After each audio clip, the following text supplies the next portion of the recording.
Hey everyone, welcome back to the channel. I'm Mark. Welcome to TBM Sports. Let's get into the NBA action tipping off for you guys Wednesday, November 6th. These will be my best bets. I'll have 5 along the way, as well as we'll talk about a lot of games and get into some leans. And I'll give you guys my predictions for each and every game as per usual. Make sure you guys all like, comment, and subscribe down below. Basketball season is heating up. Never miss a beat. Make sure you have that notification bell turned on as well. And give me a follow on X and check out the free Discord as well if you have not done so. But let's get into it. Appreciate you guys tuning in, and we are going to use Outlier to bring you guys the best picks possible and breakdowns. All right, and I want to share with you guys kind of what's going on. Once I find that little circle, and there we are. Okay, so this is what we're going to look at, that first game between the Orlando Magic and the Indiana Pacers. Okay, we have the Pacers coming into town, getting 6.5 on the road against Indiana. Now, what's interesting about this game is that Paulo Banchero still remaining out of play.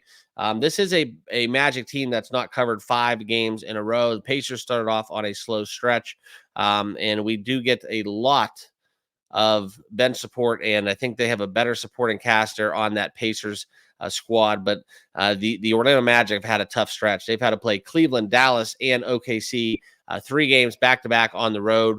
This is a horrible spot as they look to play their 4th road game against the Indiana Pacers. This is one where I don't suspect a lick of defense. I lean Indiana minus 6.5. They're just trying to get home and get back in a groove of where they're healthy. And, with Banchero, the number 1 player, out with an oblique, it's going to be hard to get back in the saddle. So a bet for me is going to be Indiana in this matchup. Okay. The Pacers have some concerns on the injury front as well. But my best bet for this game would be Indiana minus 6.5. Next is the Pistons and the Hornets. We're going to talk about this game a little bit in brief, because I do think that this is one where the Charlotte Hornets have I think both of these teams, for that matter, they kind of have a lot going on without having a lot going on, if you know what I mean. I do like both of these teams as cover teams, and now as they play each other, we come into this spot, and you can see right now on your screen, guys, we have the majority of the bets are on the Hornets. However, a little bit more so the money here within the Detroit Pistons money line, plus 108. Okay. But what I look into this, guys, is the Pistons are a horrible road team. They've won on the road 20% out of their last 40 games almost. For me, guys, this is a crap on crap game. I'm going to stay away. If anything, I would side with the Charlotte Hornets here. It's just something where the Charlotte Hornets and the under would be my lean. I just don't trust any of these teams in this spot. The numbers back me up on that as well. So I'm going to stay away from the Pistons Hornets game. Okay. Knicks Hawks. This is one that's interesting to talk about due to the fact that the Atlanta Hawks, as they begin this campaign, they are a 0-8 essentially. I'm sorry, 0-9 at home covering the spread, and this dates back to 2023. So when we look at this game, we're gonna have to talk about the New York Knicks laying -7 on the road. They are a great winner when they are favored. I like the Knicks here in the spot. I think that this is one where we potentially see an over 225.5. I lean towards the over 225. But my best bet for this game is I took the New York Knicks -7 here on the road. And quite frankly, that's one of my favorite plays of the day. I think that the Atlanta Hawks, for all purposes, they are as bad as it gets. I think 3-5, they've actually overperformed. Trae Young, I think they should have dealt him. Leaving them there for that hometown crowd to rot has not been a winning proposition. And I think that's a waste of talent. And, albeit when they got rid of Deontay Murray, that adds to a little intrigue as well. So for me, guys, this is where we're going to be Knicks -7 all the way in this spot. All right. And then we're going to talk about the Warriors Celtics game. This is one of my favorite games of the card. So we're going to have this alongside some college football this evening and some hockey. We got it all firing. And that's where I do think that the Warriors have overperformed or outperformed the NBA market here to start off the season. 6-1 on the year. And we look at this game from a perspective where The Celtics, we're seeing a little bit of buyback here, in my opinion. But I think this is where these are two teams that are both great covering the number. Celtics 7-1, the Warriors are 7-0. I think the only loss the Celtics have against the spread is the game that I took them in. Okay, against the Pacers. But anyways, that's where we're going to look into this. I think this is one where the Golden State Warriors, eventually this has to run dry. Steph Curry, looking at this game, seemingly healthy. I saw his shoot around, his warm-ups. It's same old Steph, okay? There's no rust. We're good to go on that front, and I just don't think that we look at the Celtics here. It's a little bit of value here on the road because I think Jaylen Brown being out of this one, I think Golden State is the correct side on the road. I just don't really see any value in this. If unless you want to take the 7, you can find a juiced up 7, but this is a number where it's kind of a little bit fishy because the Celtics are a great home team. Historically, as a favorite at home, they've got the job done, and in their last 9 games, winning 67% almost against the spread as a home favorite. Also, if I was going to lean on the total, it would be an underplay for me. Okay, and I don't have any props for this game. I think that obviously Tatum's in play if Jaylen Brown's out. I'm a big Derek White fan. Arguably, in my opinion, it's a shame because he is just that role player that just is almost like he deserves to be on the Spurs back in the days with the big three. Just has that Mono Ginobili kind of dog in him. And I know he's not left-handed, but just kind of a player I got to tip my cap on because at face value, didn't see it as a rookie, and he's really impressed me along the road. So for me, guys, like I said, it's Golden State plus the points in this one. Tatum props I love, but Tatum's always known to have a dud, so I kind of stay away from him, but his usage is going to be high. And then obviously Derek White props over. And I think that Curry shows out. Okay. I do want to kind of show you guys a little bit sneak peek into Outlier because this is kind of where, albeit before the injury, I want to show you some player props here. We're going to look into the offensive side of things where we go into the 3-point market. Okay. And the 3-point market here for Curry, it's always going to be inflated, but right now you can see 3.5 at Prize Picks minus 137. If you want to look into kind of a number more so in specific, it's the 4.5. It's what's being offered kind of regularly. Okay. So if we look at 4.5 here, this is one where he's not really having any value on that. He's hit 4, 4, 4, 3, 3 in his last 5 games, and that's dating back to 2023. So if you want to really get risky here, you want to bet on Curry, you want to bet on the narrative where Golden State's bad. I'm sorry, down big, and he has to fire back on the road, and he really just empties the clip.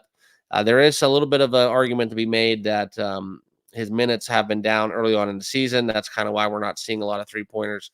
They're really preserving him, especially because they haven't had to use him, right? Golden State's been very successful with him, not even in the lineup. So his minutes are down 25, 27, 26, 24. You look at him during playoff time back in or towards the end of the conclusion of the season when he ramps up before the playoff time, he's getting 32 plus minutes. So I'm staying away from Curry props. If anything, I'm betting under in that market because it's just something where this early in the season, off injury, I don't like it. But I always do kind of dabble in the Stephen Curry 3-point ball game. Okay. Next game we're going to get into is the Knicks. We talked about the Knicks and Hawks. I think the Cavaliers and the Pelicans are the game that we do need to talk about. And the Cavs, another storyline, just like we have within probably are honestly the 3 best teams right now going. 4, I should say, would be OKC, Boston, Golden State, and Cleveland. Okay. And looking at this, we have a lot of the money. Once again, never bet against a streak to end. The Cavaliers come into this as a home favorite in this spot. I'm sorry, as a road favorite traveling to the New Orleans Pelicans. They lost their first game against the spread, and they almost, that was one where we had Milwaukee outright. It was a horrible spot for Cleveland. But in this, I think the overwhelming support's on Cleveland once again. We have Zion. We have a lot of Q tags here for the Pelicans. McCollum remains out. Dejounte Murray's out. Trey Murphy's out. I just don't think that the Pelicans have anything offensively that compete. I think the only thing you're going to really worry about here is when do the Cavaliers take their foot off the gas pedal. They're not going to win 82 games in a row. When did they get that let-up game? Never bet against a streak to end. And here we go with the Cavs 8-0 on the road. It's very hard not to lay that number. Okay. I do like the Cavs -7.5. And if I had to bet this game, that's how I would dabble into. Donovan Mitchell has been absolutely fantastic. Little closet MVP candidate to kick off the season. Really and really being complimentary with Darius Garland. I was a big fan of getting rid of Garland. I didn't like the two back set, but we do have Kenny Atkinson, who is, and that offense has been functioning very efficiently to kick off this 2024 campaign. So for me, guys, we'll show you guys a little bit of insight into this game in this matchup, and you can see right here, Cavaliers in terms of offense versus that New Orleans Pelicans defense. It's pretty much best against the worst. Okay. Second in points, first in field goal percentage, second in 3-point percentage. If you really want to knock the Cavaliers, they're not doing a great job offensive rebounding with despite having the Twin Towers down low, but that's probably because they're making a lot of damn shots. Okay. So their rebounds are going to be down this year if they're getting a lot of buckets to drop. That's kind of where I'm at. As always, it's just a team that is being very, very efficient. The assist to turnover ratio is number 1 in the NBA. That's a very good metric to look at for just, control of the game. That's what I like to call it. So that's kind of where we're at. And on the other side of the coin, we look at that New Orleans Pelicans offense, pretty much lackluster. The only thing they really do well is rebound, but another one of those contrasting viewpoints because they're missing a lot of shots. So bottom 5, bottom 10 in points. It's just something where I think the Cavs, as long as they don't get a shitty kind of start to this game and get the, get behind the 8 ball, I think that the Cavaliers can get this one done. And I like the fact that we do still have Max Strus out. Amani Bates is out. We have a questionable tag here for Karis LeVert. Dean Wade's out. So there's a lot of players that are going to come back to into the fold. And one thing I will tell you guys is if the Cavaliers are in contention and they really can maintain this dominance, they haven't played really anybody outside of the Knicks, and that was one where they struggled, and the Bucks obviously down Middleton. But do look for the Cleveland Cavaliers to make a move at the deadline. So for all you futures bettors out there, do not be shy of some Cleveland action in that market. Okay, that's where I'm at in that game. Next one is San Antonio and the Houston Rockets. We're going to get into, I believe it's the prop market here within Stephen Castle. Okay, and you guys are probably the majority saying, "Who the hell is Stephen Castle?" Well, you're going to know because this is a prop that I believe it's going to cash. We do have the Spurs here getting 6.5 on the road. It's where I would lean towards the Spurs. I think the Spurs are the money play. Very strong lean. I've been backing the Spurs a lot. There's a lot of kind of money to be made here and taking dogs here early on in the NBA season. But as I tell you guys in my previous videos, we wait for that market to kind of catch up to ourselves.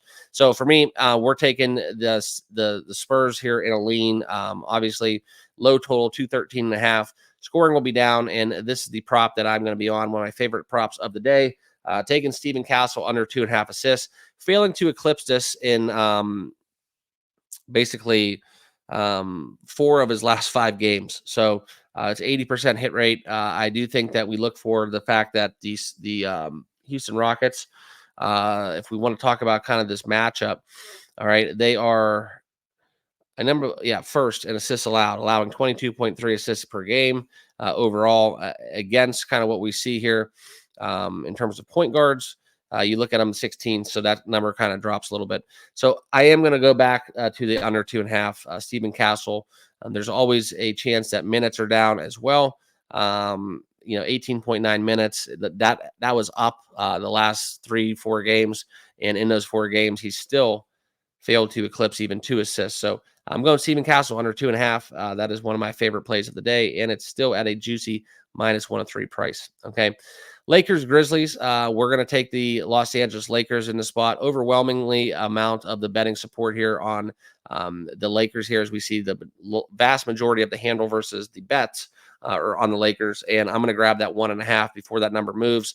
If we want to talk about kind of what's going on in this spot, there's something very important as the Memphis Grizzlies. There's a lot of absentee John Morant incorporated, but they are a horrible team against the spread whenever they're favored. And the Memphis Grizzlies at home only winning 22 of their last 18 games, 22% of their last 18 games. And also in this spot, I do like the Lakers here on the over. 229.5 is what that is set at. You can find a juiced up 229. But the best bet for me in this contest is going to be Lakers plus 1.5 at a minus 115 price. And if you're feeling frisky and you don't like ones, just go out there and grab the money line plus 100. That would be how I approach this game. Okay. The next game we're going to get into is one within the Chicago Bulls and the Dallas Mavericks. And this will be another prop bet that we're going to dive into. And we're going to talk about Kyrie a little bit. Okay. I have a rule of thumb right now. I don't bet the Bulls, but this is one where they should get the absolute shit kicked out of them. I'm not a fan of the Chicago Bulls this year. They're on my no-fly zone. I do not bet for or against the Chicago Bulls. 3-4 on a season and 3-4 ATS. And that proves to be true because that's kind of the general rule of thumb I have. If a team is hovering around 500%, 500, it's a 50-50 proposition, whether they're going to cover the number. Statistics, logic aside, it's just a team that I don't want to get involved with. Okay, so for me, guys, this is one where it's a stay away game, but I am going to dabble into the prop market. Although we have seen the total drop from 231, rise from 231 to 235. It makes me even more kind of, I don't want to say excited, but I get a little amped up more so when I see those numbers kind of rise and correlate. But we're going to dive behind Kyrie Irving. He's been absolutely killing it as we look into kind of the start of the season. And he's ramping up a little bit, okay? And if we talk about it, the assists are there, the rebounds are there. He's getting it done in all three phases.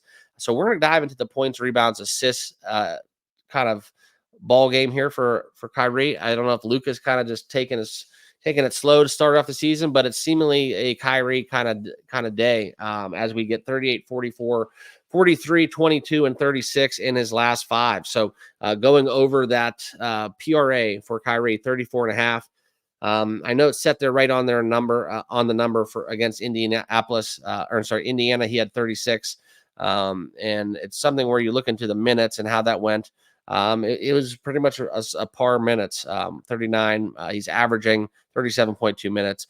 The game against Orlando, he only had 28.4 minutes, and that's a 22 PRA that he had in that spot.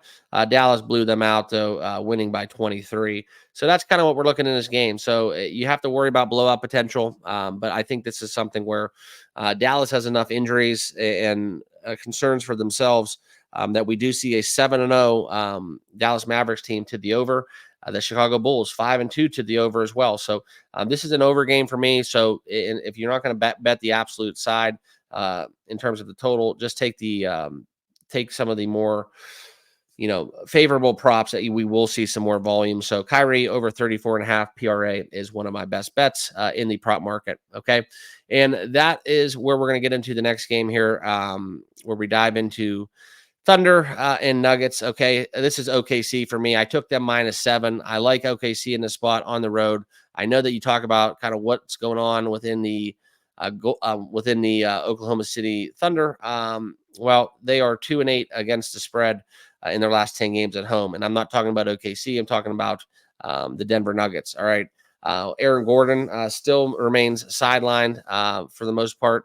And we do have kind of this little bit of a side little sneaker play here as Aaron Gordon is dealing with some injuries. Okay. And that's kind of where we're going to dive into Peyton Watson. Okay. So Peyton Watson, he had an absolute phenomenal game with Aaron Gordon being out, stepping up off the bench. I do think Peyton Watson, his kind of stat lines right now are a little bit too low. So if you want to get into I think it's 15.5 for his points, rebounds, and assists. That's a market that I really do like. Kind of my sleeper bet, and I didn't put that on my yellow board because for those of you that do watch my videos, I wanted to kind of sneak that one in there so that you can see kind of the quality picks that lie within and not just cheat to the end. But anyways, we have Peyton Watson. So I'm going to look into that a little bit later. It's not a bet right now, but as we get further into the day, Peyton Watson over props. Definitely love that angle. Okay, if Aaron Gordon remains sidelined. But for me, guys, it's OKC all the way. -7 is the number I got. It's a bad matchup. And if we talk about this more so in its entirety, you can see kind of the numbers that back this up is is Denver at home is not the same Denver at home, and now they have the potential to have no Jamal Murray, no Aaron Gordon, right, and De'Ron Holmes is out. We see on the other side, OKC may be resting. They still don't have Jalen Williams back in the fold. Hartenstein remains out, but they are getting it done. 6-1, 4-0 on the road. This is a shy game, so for me, guys, it has a lot of blowout potential as well. Oklahoma City plays very good defense against they kind of adapt. All right. Against defensive teams, they're going to beat you and play defense. Against lower tier teams, they're going to beat you and they're going to score a lot of points on you. That's kind of what I've picked up on OKC to start off this campaign. But Denver, they're struggling against Toronto. They played some tough games, struggling against Brooklyn. It's just one where I think OKC gets this one in blowout fashion. And I do have a lean towards the over as well. Okay, so that'll be where I'm at for the OKC Denver game. All right, and 3 more games to talk about. Heat Suns. I lean towards Phoenix. I like Phoenix on a money line here, but minus 210 is not a play that I'm looking to get involved with. Quite frankly, if we talk about this game, Miami 3-3 on the season. They're set up to make us a SPO run, I like to call it, where they're just hanging around and then all of a sudden, boom, getting ready for the playoffs. Okay. But Phoenix, they're looking to kind of bounce back. I do think that Kevin Durant, look for a little bit more action out of him in spite of the Stephen A. Smith comments that we've recently had. So if we talk about Kevin Durant briefly within his points, I'll just pull it up here because I'll show you kind of how I feel about it. Kevin Durant in the points market. 23.5. Okay. He's hitting that at 73.5. I would venture into that range. I think that he could drop 30 tonight very easily, especially going against a Heat team where I think they're just kind of sitting ducks right now as Phoenix plays at home. And I do like Kevin Durant over his points just because Stephen A kind of went at him all day on ESPN yesterday, and he's going to want to try to let some steam out. So Kevin Durant over in the points market, that's an angle that I'm definitely looking into as well. And Phoenix on the money line is the side that I would be on. Okay, and then the last 2 games, Toronto and Sacramento. Toronto, Grady Dick, I love his props right now over assists in the market. I think that's one that we've been profitable on. Also, Sacramento minus 10.5. I know it's a big number, but there's a reason why it's a big number. So I would lean towards the Kings at home as a heavy 10.5 point favorite. And also the over 237.5. If we want a little trifecta in that game, I would go Kings win by 10, Grady Dick over assists, and the over 237.5. I don't take half points in parlays, but that's kind of a little sneaky little same game parlay there for all you guys that are a little bit into that thing. But for me, guys, I kind of stick to straight bets, and unless I have some kind of crazy boost or free bet out there with one of the providers and that I can get some value out of. 76ers and Clippers. This is a bet on the Clippers minus 125 or nothing. I'm just going to play them on the money line or no bet at all in the 76ers Clippers game where we do see that total set at 218.5. So that's where we're at. Those are my plays. I did throw in that little nugget there mid video where we went over kind of the my sleeper bet for the day. And as always, if you guys want to know more and what's going on in the betting world, hop on over to the Discord where I do actively participate in the discussion there. It's just right now it's kind of crazy with football and college basketball ramping up. I don't get my college basketball stuff out for a couple weeks. I kind of let the market take care of itself because unless there's some crazy outliers within those college games when you get a little lopsided, big school, small school kind of stuff. But here we are. These are my best bets. We're going OKC -7, Knicks -7, Lakers +1.5, Stephen Castle under the 2.5 assists, Kyrie over 34.5 PRA. And those are my 5 best bets in the NBA for Wednesday, November 6th. So appreciate you guys. If you want to give back to the channel in these free picks, enjoy them. But there is a channel membership available. You'll find that link down below in the comments box. Also, make sure you all subscribe and smash that like button. And I'll see you all over on the free Discord. Cheers. Good luck.